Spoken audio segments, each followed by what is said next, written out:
সূরা নূহ বিসমিল্লাহির রহমানির রহিম। পরম করুণাময় অসীম দয়ালু আল্লাহর নামে শুরু করছি।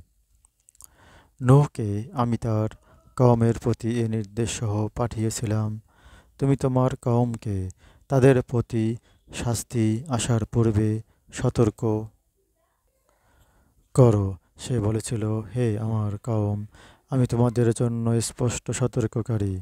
আল্লাহর উপাসনা করো ও তাকে ভয় করো এবং আমাকে মানো। তিনি তোমাদের পাপ ক্ষমা করবেন এবং এক নির্দিষ্ট কাল পর্যন্ত অবকাশ দেবেন।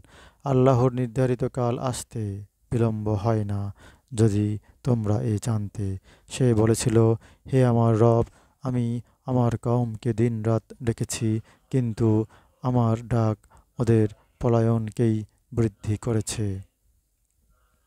আমি যখনই ওদের ডাকি যাতে তুমি ওদের ক্ষমা করো, তখনই ওরা কানে আঙ্গুলি তখনই ওরা কানে অঙ্গুলি দেয়া তখনই ওরা কানে অঙ্গুলি দেয় এবং ওদের মুখমণ্ডল বস্ত্রাবৃত করে এবং সত্য প্রত্যাখ্যানে ওরা জিদ করতে থাকে ও অতিশয় ঔদ্ধত্য প্রকাশ করে।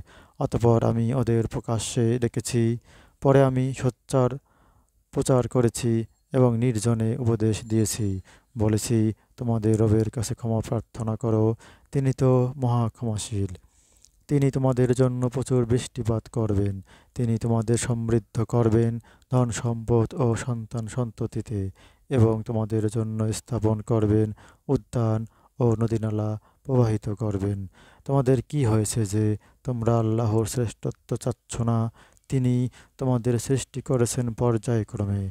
তোমরা কি লক্ষ্য করনি আল্লাহ কিভাবে সৃষ্টি করেছেন সপ্ত স্তরে বিন্যস্ত আকাশমণ্ডলী এবং সেখানে চন্দ্রকে রেখেছেন আলো রূপে ও সূর্যকে রেখেছেন প্রদীপ রূপে। তিনি তোমাদের উদ্ভূত করেছেন মাটি হতে এবং ওতে তিনি তোমাদের প্রত্যাবৃত্ত করবেন ও পরে পুনরুত্থিত করবেন। এবং আল্লাহ তোমাদের জন্য ভূমিকে করেছেন বিস্তৃত, যাতে তোমরা প্রশস্ত পথে চলাফেরা করতে পারো। নূহ বলেছিল, হে আমার রব, ওরা আমাকে অমান্য করেছে এবং মান্য করেছে এমন লোকদের যাদের সম্পদ ও সন্তানাদি তাদের ক্ষতি বৃদ্ধি করেছে। ওরা ভয়ানক ষড়যন্ত্র করেছিল। ওরা বলল, তোমরা তোমাদের দেবদেবীকে পরিত্যাগ করো না, ওয়াত, সুয়া, ইয়াগুস, ইয়াউক ও নাসরকে। ওরা অনেককে বিভ্রান্ত করেছে, সুতরাং জালিমদের বিভ্রান্তি বৃদ্ধি করে দাও। ওদের অপরাধের জন্য ওরা জলমগ্ন করা ওদের অপরাধের জন্য ওরা জলমগ্ন করা হয়েছিল, পরে দোজখে প্রবেশ করানো হয়েছিল। এতে পরে ওরা আল্লাহ ছাড়া কাউকেও সাহায্যকারী পায়নি। নূহ আরও বলেছিল, হে আমার রব, পৃথিবীতে কোনো কাফের গৃহবাসীকে অব্যাহতি দিও না। তুমি ওদের অব্যাহতি দিলে ওরা তোমার দাসদের বিভ্রান্ত করবে এবং জন্ম দিতে থাকবে কেবল দুষ্কৃতিকারী ও কাফের।